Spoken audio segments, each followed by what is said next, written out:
Yingling. Well, all right. Let's welcome back MisFitNation. All right, you know how we do here. It's been a great day. It's our first time going on this app, and we hope you love it as much as we do. If you're a veteran and you're struggling, or you feel like you're leading a path towards that darkness, stop and think about those who are around you. Think about how they truly value you, how they will miss you. You are not alone. You need to talk to someone. Someone will listen to you. If you feel like you'd be a burden to someone, or feel embarrassed to talk to your inner circle or your family and friends, do not hesitate to dial 988 and press option 1. Don't make a permanent solution to a temporary problem. If you're a new listener, thanks for joining us. And please subscribe to our show on your favorite podcast apps. Don't forget to subscribe to our YouTube channel at _MisFitNation. That's _MisFitNation. Subscribe and click the bell. This will keep you up to date with our latest news, episodes, and of course, the stories of our great guests. Speaking of which, our next guest is a podcast host, a coach. He's a 30-something-year-old guy who loves to laugh and hates to cry. He has an adventurous side where he seeks new experiences, but he also loves to be at home. He cherishes every day and night. This includes the bad ones. He makes it his practice to see the good in people. So without further ado, let's welcome Kevin Lowe to the MisFitNation. Welcome, Kevin. How are you? I'm doing amazing, man. I'm super stoked to be here. Man, it's been a long time coming. I know we had to reschedule, I think, one time because of family issues, but I'm glad we're here. It's been about a month since the two of us actually talked to each other live, but this is awesome to have you here. I'm glad to have you as my test guy on this new platform. Yeah, man, I'm always up for being a test dummy, you know. You're like my test robot. It's good. Exactly, man. Exactly. Yeah, man. I'm super stoked to be here. Like you said, man, this is great. Thank you for being flexible with the rescheduling, and yeah, man, this is awesome. That's great. So, Kevin, if you don't mind, like you did with me on your show, tell me a little bit about your story from as far back as you want to go to where we are now. Yeah, man, definitely. So really my story is segmented at the age of 17. And I say segmented because I kind of use the age of 17 as a pivotal point in my life. And at that moment, that was back in 2003. I'm a junior in high school, living in my hometown here in East Central Florida. Living my best life, man. I mean, I was one of those kids who hated school growing up, to the point that, I mean, I would rather be sick with the flu than have to go to school. But finally, school wasn't such a horrific thing. Now a junior in high school, I had the biggest, coolest truck in school. It was a big forest green 96 Ford F-150 4x4, raised, had 6 inches of lift, 2-inch body lift, and then 38-inch mutters. It was my pride and joy, man. And so driving to school, school became cool when you got to drive yourself to school. It's not like mom was dropping you off, and stuff. And so anyways, life was going great. Outside of school, I worked. I was a good old Florida Publix employee. Worked as a bag boy after school, and had to make some money to spend on gas for that gas guzzler. So life was going good until all of a sudden it wasn't. And it came with the news that I had a brain tumor. Now, I had been having really health issues for pretty much my entire life, but nothing like severe. I mean, things like, like wearing glasses, and, always it seemed like every year that I'd go to the eye doctor, I'd end up having to get a new pair of glasses, because they kept saying my vision, kept getting worse or whatever. I wasn't growing. Here I was, kid with the tallest truck in school, yet I was also the littlest guy. I was only 5'3". I had never started growing and never gone through puberty yet. So I was just this little kid, little enough, in fact, just a quick side note, that soon after turning 16 and getting my driver's license, I always was at the same gas station. Because like I said, I think my truck got like 8 miles to the gallon going with the wind. And so the gas attendant I became really good friends with. Well, she told me one day that she's like, oh my gosh, you were in here yesterday. She's like, there was a guy come running into the store saying he called the police that some kid stole a pickup truck. And so she had to immediately call off the cop. So like I said, I was a little dude. And so I had all these issues, and we finally got the answer of why. Never, though, did we think it was going to be a brain tumor, but found out I had a brain tumor. Luckily enough, an hour from my home was the leading pediatric neurosurgeon in the country. And he assured us, hey, it's going to be okay. It wasn't cancerous, thank goodness. But he said, we have to remove it pretty much immediately because the tumor had completely encased my pituitary gland. It was in the crosshairs of my optic nerve and had begun pressing against my carotid artery. And so they literally gave me 6 months to live without this tumor being removed. And so I went in to have it removed, all fun and games. I mean, for me, remember, I was a kid who hated school. So I was like, whoop, whoop. I get out of school for like a month, and I was like, this is awesome. I named my tumor Bob the tumor. So we literally had a going away Bob party, all the things. And so that was life until, again, the second, hammer dropped, and that came after surgery. Now, I don't remember any of the time after I went into the operating room. My memory gets real shady after that. But it was soon after coming out of the operating room, maybe between like the next day and like 3 days after is when they realized that I had went blind. Wow. My mom was in the room with the neurosurgeon, and I kept messing with one of those pulse ox, things was on my toe, and said that the doctor had told me, he's like, Kevin, do you see this? You don't yank this off. Do you see the red light on the tip of this? And I said, no, I don't see it. And at that moment, the doctor looked at my mom, and he walked over to the doorway, and he flicked on the light. He's like, Kevin, do you see this light? And I said, no, I don't see anything.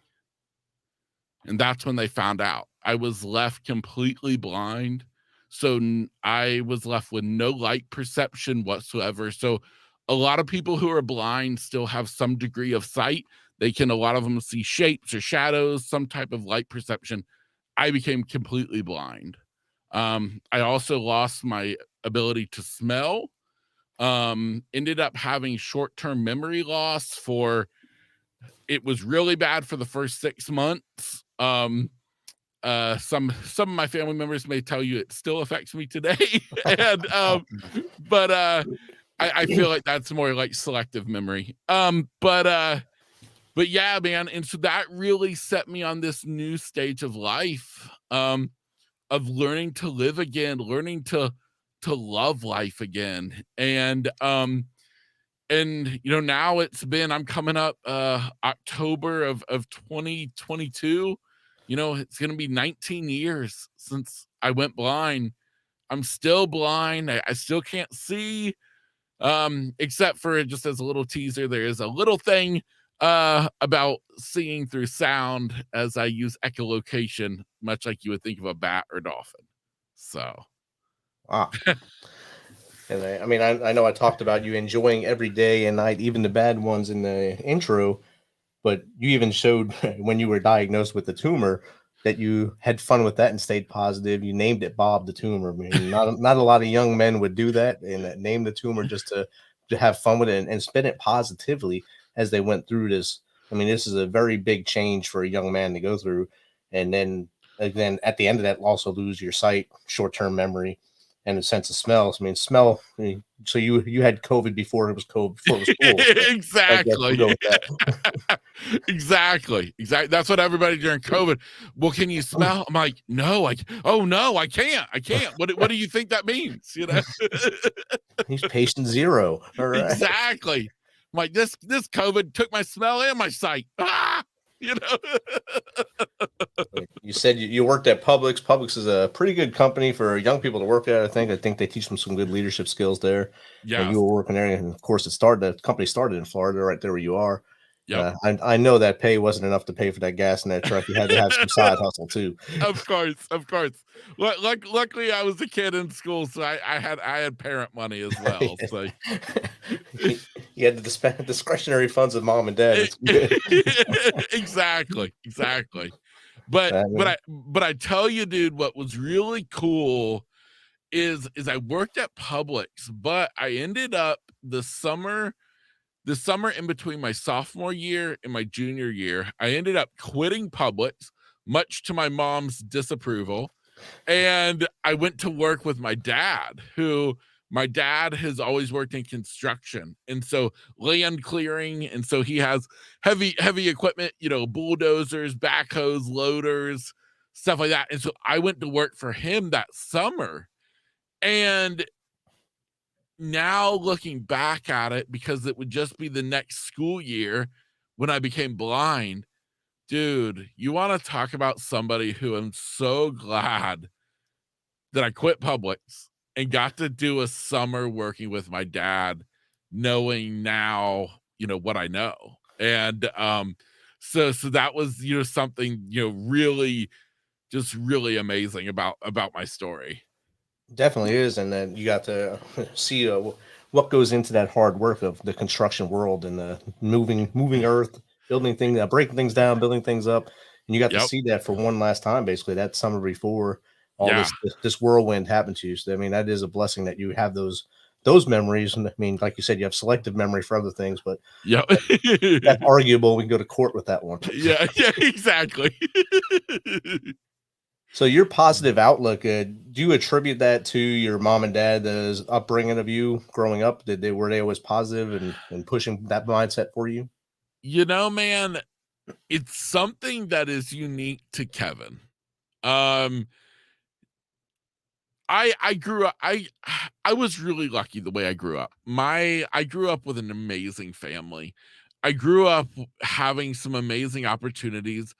We were never rich by any means, but I got to do stuff. I got to do a lot of stuff, from vacations, traveling, you know, going snow skiing up in Snowshoe, West Virginia, or going down snorkeling in the Florida Keys, or me and my dad, I was big into riding dirt bikes. Matter of fact, rode dirt bikes and four-wheelers. I got my first dirt bike when I was, I think, 4 years old. It had training wheels on it. And me and my dad, we rode dirt bikes just all growing up until I went blind. And me and him, we'd go out camping. We went to a state park in Florida called Croom, where we'd camp for a week at a time and do nothing but ride dirt bikes all day long. And so growing up, like I said, I was really blessed. But I look back on my life now, and I look back on all those experiences, all the things that I did, paired with my positive personality. And I have to say that I believe, you know, I'm a big person of my faith. My faith is a big part of my journey, a big part of my story. And so when I look back on my life now, I can see where God's hands were at work, kind of creating me into a person who could handle it, because he knew what was going to happen. So he wanted to give me all these opportunities to do and see and try new things as much as possible and live as much as I could in those first 17 years, all the while building on my personality and who I was to handle it, what was to come, and to do something with it. And you know, and so that's just me. I mean, for example, you know, everyone in my family is definitely not my same personality. There's some family members who we joke lovingly and say, wow, if this had happened to them, life would be a living hell, you know? So luckily they know it's true, and so they laugh, you know. I mean, it's still, I think all those building blocks, all the things you got to do, like you said, those first 17 years were a whirlwind for you. I mean, not many 17-year-old kids get a lifted truck or Yep. get to work at a construction site or at Publix and have the freedom you had as a 17-year-old, even though you said your own description, you're 5'3", Yep. basically a little guy compensating with the big truck and Yep. doing that stuff. I mean, a lot of people probably laughed and, oh, look at that little guy coming out of there. That's awesome. Exactly. Yeah, and that's what everybody. It was so funny because of course, the joke is the little guy's got to have the biggest truck, and I'm like, whoa, whoa, whoa, whoa. I always knew I wanted a big truck. It's not my fault that I'm little. Like but so I didn't yeah, make the man. truck. Exactly. So yeah, man. Yeah, it was good. It was really, really good. It was, like I said, and I look back on my life, now that I've lived now even longer being completely blind than I ever did with sight. And sometimes it's hard to believe because, growing up, it's such a pivotal point in your life and in your developing of the person you are, today, later on. And so, like I said, I'm very blessed that I've had the opportunities, the experiences I've had that I believe, have just further shaped me into the person who has been able to take what happened to me and run with it. Exactly. And a lot of young people, if they're 17, they might have been blind their whole lives. So they went to, say, like the Florida School of the Blind, or like here we have the Tennessee School for the Blind. So you're around other blind children. You're learning how to use those adaptive things that you've learned to use now, like the Echo Box and stuff like that. Do you think that was it was harder for you as a 17-year-old to learn that after having sight all those years, or did you adapt a lot quicker than most people believed you would? Yeah, man, you do. I adapted really pretty quick. Obviously, if you're somebody who's been blind all your life, that's all you know. But for me, I really did have to make a big transition, even from the aspect of like learning. I was a visual learner. And so I had to completely switch the way that I learn to completely, just auditory. And, so just little things like that. But I adapted really quick. I remember I had teachers who so I had the brain tumor removed. That was a couple of months into my junior year of high school. I never went back to school the rest of that year.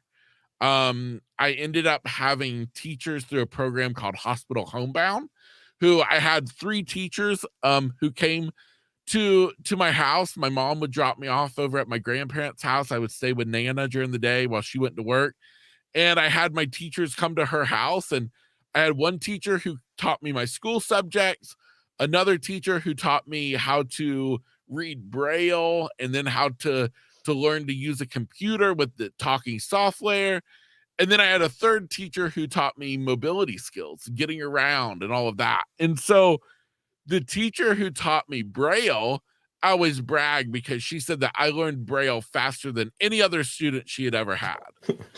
And and stuff. And so that was, like really cool. And so I adapted, but what took the longest for me was, even though I could learn how to do the stuff, um, it took me way longer than what the quote unquote experts told my parents it should take me for me to fully like step into this new life.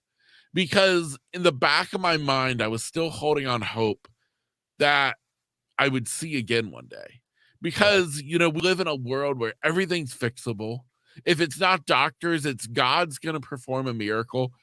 Something's going to happen. And I'm going to be able to see this is all temporary. Until finally I came to a point along my journey when I finally was like, you know what? Even if I don't see again in this lifetime, that's okay. But I need to be sure that right now I make the very most I can out of this life and live it for everything it's worth. And So what if in a year something happens and I see again? Well, then awesome. But don't give up on living life right now. And that's what really got me propelled forward. That's definitely the best mindset to have in that situation. You basically made lemonade out of lemons right there, and you pushed yourself forward. And I think when we come back from the break here, we'll start talking about how all this transitioned into you becoming your coaching avenue of approach after this. In about a minute and a half.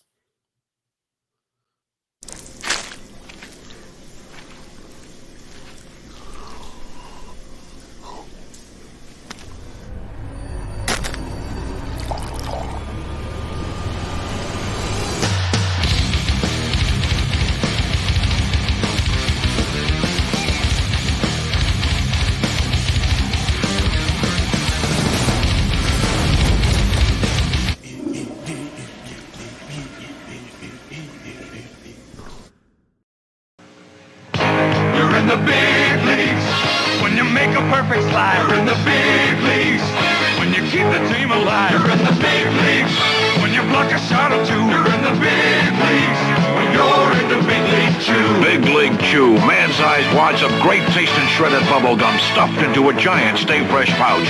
For big league flavor and big league bubbles, it's Big League Chew. You're in the big leagues when you're in the big league chew. How many car ads have you seen with grandiose speeches over the years? Big declarations, making claims to some overarching human truth.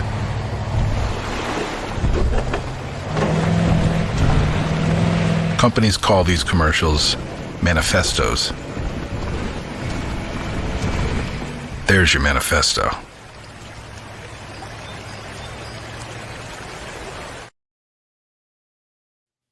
All right, Misfit Nation, we're back with Kevin Lowe, host of the Lowdown podcast. He's a coach, and we're going to get into talking about his coaching now. We heard about his journey, how he was hit with the tumor, bobbed the tumor. They removed the tumor, lost his sight, lost his sense of smell, and some short-term memory.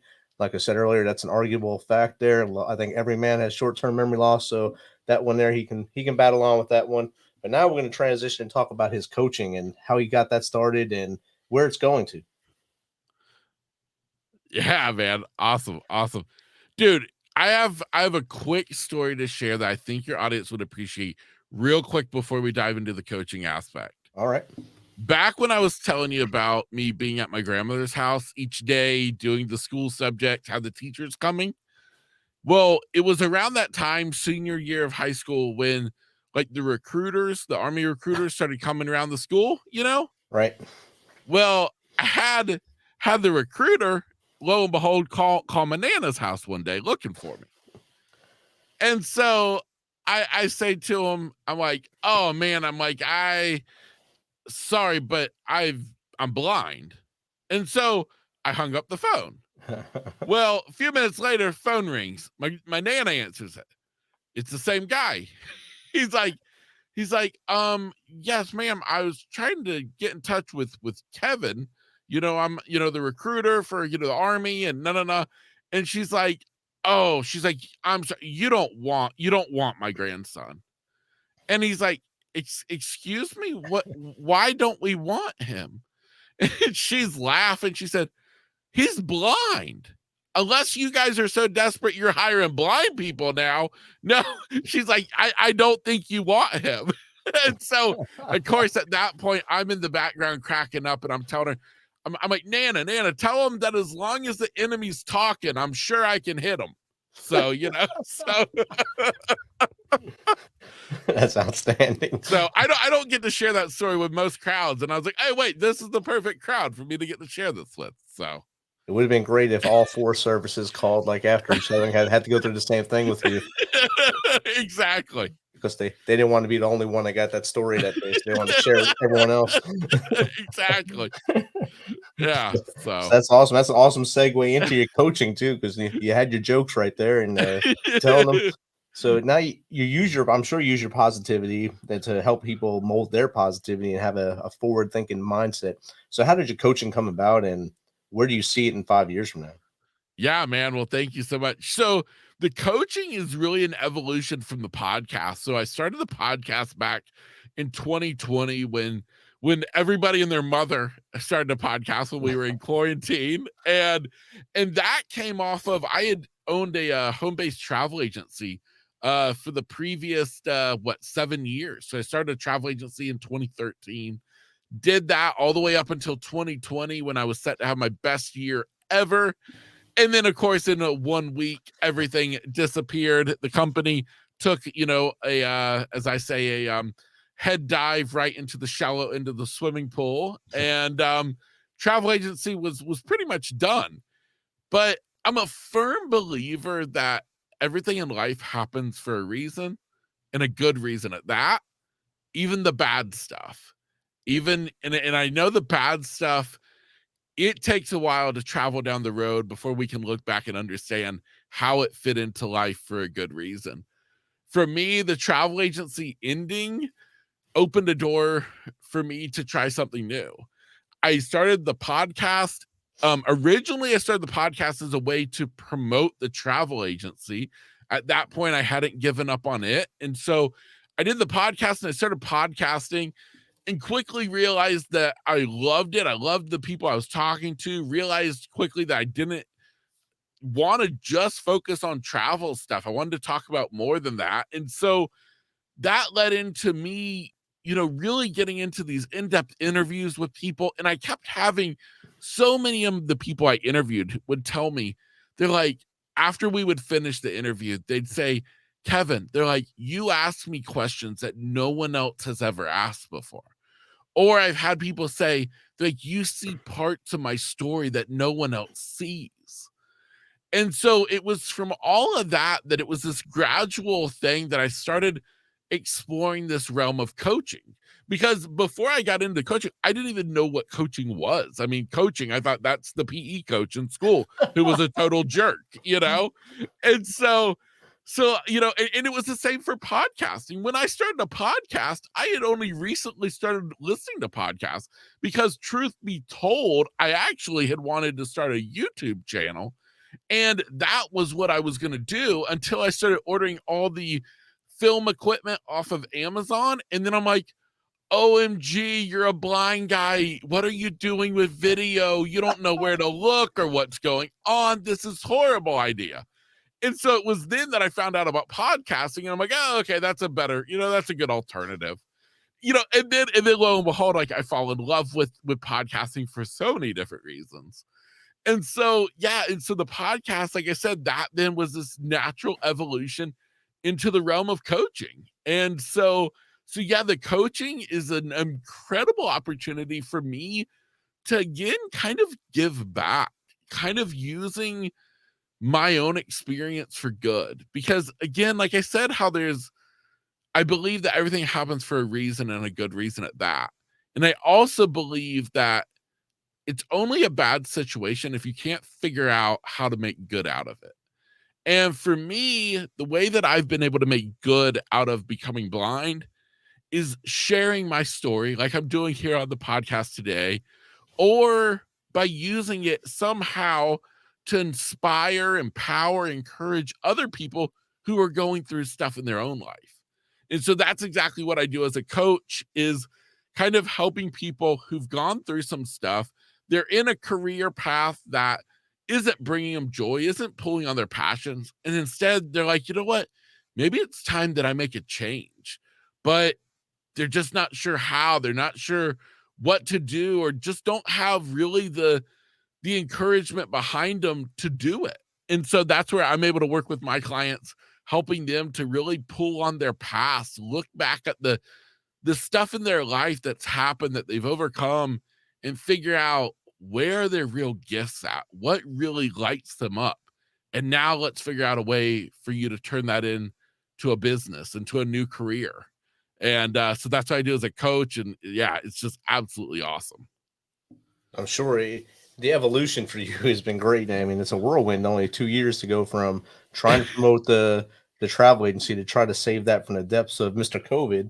Yes. And then transitioning into the the Lowdown with Kevin Lowe, where you get to chat with people, then becoming the coach after learning all the things that you were seeing in people and how to make them feel better, or the better parts of their stories that they don't even see. So, I mean, that's awesome that you were able to make that pivot without even really knowing that you were doing it. Yeah, exactly, man. And you know what, though? That's how I believe in life. You know that you're going in the right direction is when you don't have to try. Right. You know, when you're literally just caught up in the flow of the river and you're not fighting to go a different direction, life is just going with it and you're enjoying it and you're waking up every day loving it. That's when you know you're on the right path.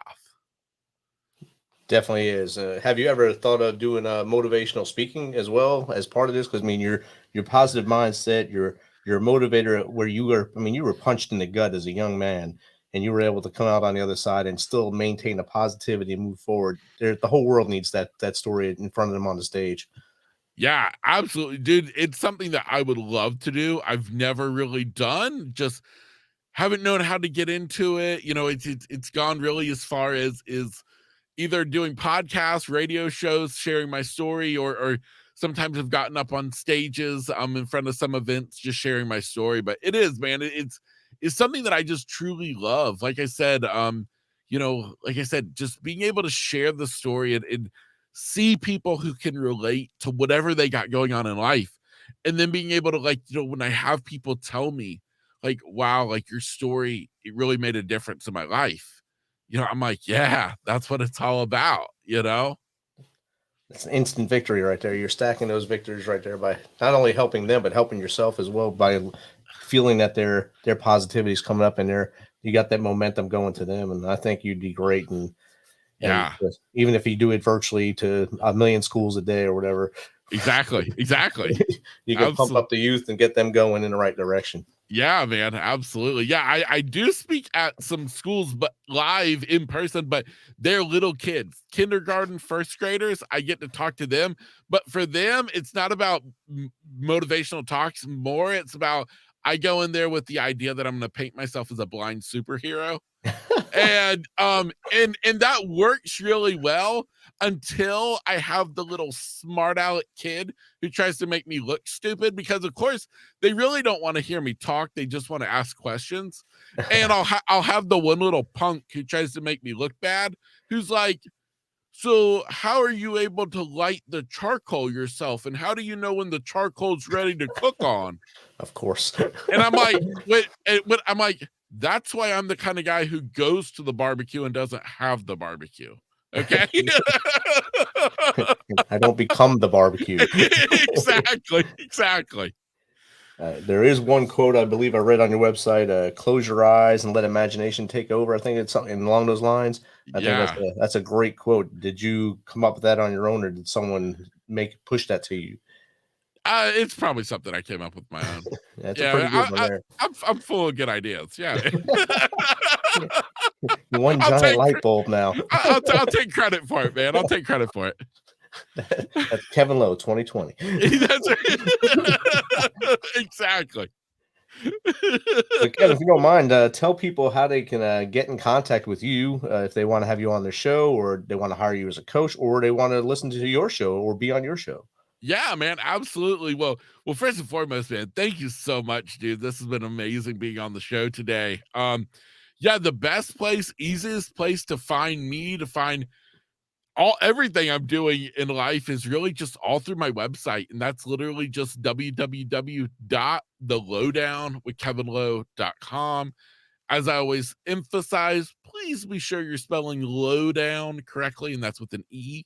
So it's the lowdown, LOWEDOWN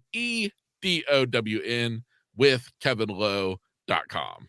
And so, like you said, yeah, I mean, right there, you can find the podcast. You can subscribe, follow, do all the things. Check out my blog that I'm sometimes posting stuff on when I get inspired to write. Otherwise, I'm just recording podcast episodes and coaching and doing all the things. Awesome, Kevin. And thanks again for taking some of your time to share your story and your awesome journey with us here, and of course, all of the Misfit Nation.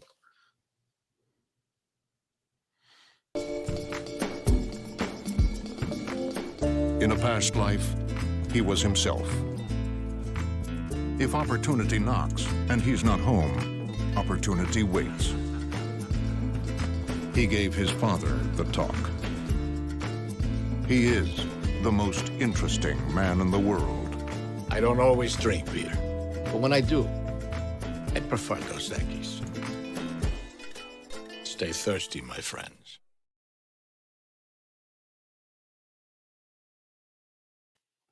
Well, all right. That was great chat with Kevin Lowe of the Lowdown Podcast. Again, make sure you visit his website and get in contact with him. He's a great guy to talk to. If you want to be on his show, get on that show. He is funny. He'll keep you going the whole show. And like we had a .com. Check out our podcast, check out our YouTube, subscribe to both because subscribers equal help for us and keep this thing going. And we really appreciate everything you're doing for us, and we'll keep pumping up the Misfit Nation from here and into the future. So as always, stay humble, be hungry, and keep hustling because you know who we are. Misfit Nation.